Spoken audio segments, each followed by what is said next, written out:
Bonjour Patrick, Bonjour Finn, comment vas-tu? ça va, merci.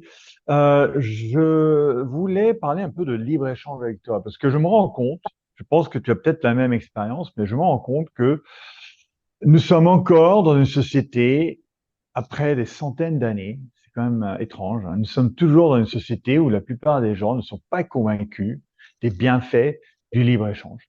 Donc ça me surprend toujours parce que nous savons que au XVIIIe siècle, petit à petit, aussi bien en Angleterre, ou plutôt en Écosse, avec Adam Smith, et en France, avec Turgot et d'autres économistes, euh, finalement, l'idée du libre-échange est arrivée à commencer à remplacer l'idée atroce du mercantilisme qui dominait dans tous les pays d'Europe depuis énormément de temps, cette idée du mercantilisme qui consiste à penser que ce que moi je gagne, quelqu'un d'autre le perd. Donc c'est vraiment tout simplement un manque de connaissances économiques, hein. Il faut se rappeler que la science économique s'est développée jusqu'au XXe siècle et continue à se développer, mais les grands principes euh, de la science économique a été découvert en réalité. Ce sont des lois économiques, elles ont été découvertes uniquement, je dirais, au début du XXe siècle. Donc, donc c'est quelque part normal, mais en ce qui concerne le libre-échange, il y a quand même eu une prise de conscience, du moins au niveau des économistes, que le libre-échange était bénéfique pour tout le monde. Voilà. Donc, est-ce que tu as à peu près le même sentiment? Oui, j'ai ce sentiment-là que le libre-échange est bénéfique pour tout le monde. Malheureusement, c'est un sentiment qui n'est pas partagé. Et il est d'autant moins actuellement que dans l'actualité, un des problèmes qui est soulevé, c'est que depuis l'élection de Trump, beaucoup de journalistes ou d'hommes politiques se disent, mais Trump va mettre des barrières douanières, l'Europe va souffrir, etc. Donc, la notion de libre-échange, c'est vrai qu'elle n'est pas partagée par tout le monde. Pourtant, c'est un élément qui est extrêmement enrichissant pour tous. Dans une vidéo précédente, nous avons parlé de la loi de Frédéric Bastiat et il y a une autre œuvre que je voudrais citer de lui qui s'appelle Échange. Et il dit, dans l'isolement, nos besoins dépassent nos facultés, tandis que dans l'état social, dans la société, dans l'échange, grâce à l'échange, nos facultés dépassent nos besoins. Et il dit, quand on échange, euh, beaucoup de gens croient que euh, on échange parce que tous les deux gagnent la même chose, ou ce que je gagne est plus important que ce que j'échange. Mais Bassia dit c'est plus que ça. Quand on échange, il y a, dans un échange libre, il y a plus à partager. Ça veut dire qu'à partir du moment où moi, je me concentre bien sur ce que je sais faire, quelqu'un d'autre se concentre bien sur ce qu'il sait faire, nous échangeons des services et comme j'ai gagné du temps et lui, il a gagné du temps, ce temps libre et ces moyens, les capitaux libres, peuvent être utilisés pour autre chose. Je vais produire davantage, je vais me concentrer sur autre chose. Donc, il y aura plus à partager parce que je produirai davantage et parce que je vais pouvoir consacrer une partie de mon capital libre, une partie de mon temps libre à chercher un autre service à rendre à mes concitoyens, on va dire, à la population, et il y aura donc plus à partager. Mais ça, les politiciens ou les gens ne le comprennent pas vraiment. Ceux qui ne comprennent pas vraiment non plus dans les circonstances que nous vivons, c'est que les difficultés que rencontre la France aujourd'hui, sa désindustrialisation, les problèmes agricoles, puisque nous avons les agriculteurs qui vont manifester bientôt contre la signature du Mercosur, les problèmes qu'ils viennent, que l'État ou qu'il rejette sur l'étranger viennent d'abord du pays. C'est d'abord des problèmes intrinsèques endogènes.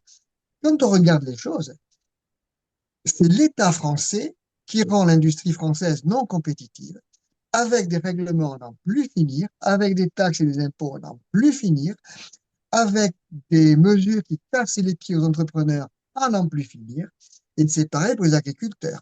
Les agriculteurs français ont des normes à n'en plus finir, ont des prélèvements à n'en plus finir.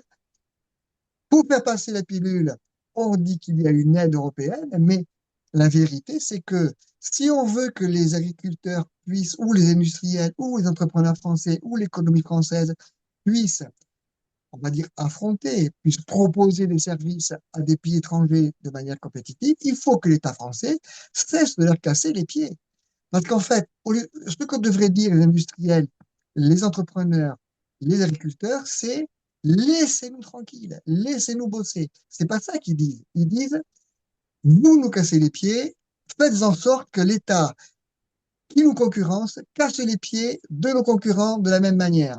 Ils appellent ça la concurrence. La différence, c'est la concurrence déloyale. Mais non, la concurrence serait loyale si l'État français ne mettait pas des bâtons dans les roues aux entreprises françaises, quelles qu'elles soient, agricoles ou autres. Et là, les gens verraient, réfléchiraient que le libre-échange est utile parce que ça peut même les amener à demander pour eux davantage de liberté et moins d'embêtement ou moins d'administration.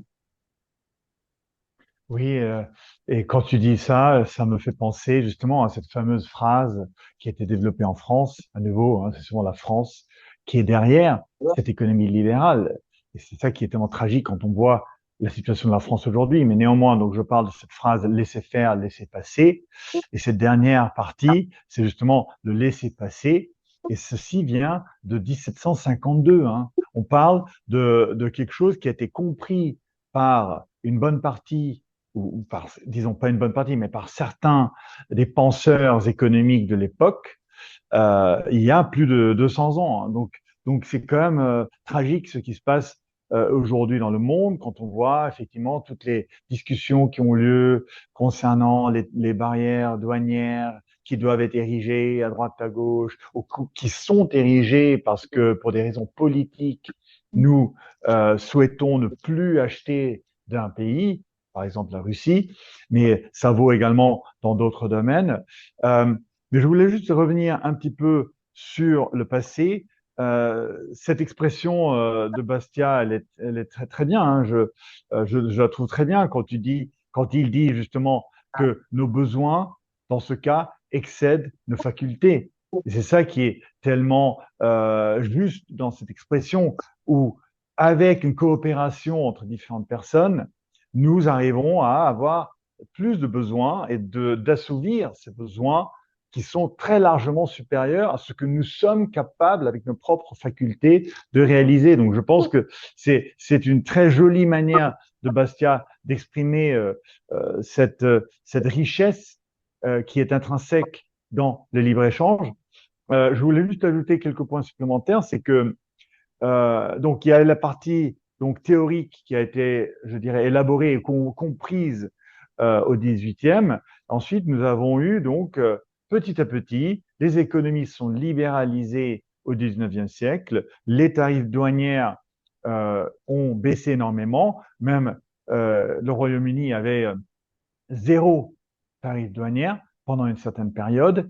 La France n'a jamais réellement été dans le peloton de tête, malheureusement, mais des pays comme les Pays-Bas, les pays scandinaves et à la fin du 19e, les États-Unis ont tous baissé, peut-être pas tous à zéro, mais à des chiffres très très bas, les tarifs douanières, et ceci a correspondu à une, la plus grande croissance économique et une croissance de la richesse pour tout le monde occidental. Donc, voilà, et c'est indéniablement lié en partie à ce libre-échange qui finalement a été implémenté. Donc, il a fallu du temps entre la partie théorique qui a été comprise et ensuite que les politiques ont suivi et les barrières sont tombées. Voilà, Alors, ce que tu dis est très vrai. D'ailleurs, pour reprendre l'expression laisser faire, laisser passer, le monde va de lui-même, c'est important parce que ça ne concerne que les services et les marchandises. Et la preuve, c'est que tu as parfaitement bien insisté sur les tarifs douaniers. Cette expression concerne les services et les marchandises. Et il y a une autre chose qui est importante, laisser faire, laisser passer, ça ne veut pas dire laisser aller. Il n'y a pas de laisser aller. Il y a une rigueur, il y a une éthique dans le libéralisme. Le laisser aller n'existe pas. Et souvent, les détracteurs de la pensée libérale confondent laisser tout faire, à laisser fait, passer et le laisser aller. Il n'y a pas de laisser aller chez les libéraux. c'est Les ça, libéraux sont très carrés. Et pour revenir à une autre vidéo, quand on lit la loi, on se rend compte que Bastia est très carré et très pragmatique. exactement. Merci beaucoup, Patrick. À bientôt. Merci Finn, à bientôt.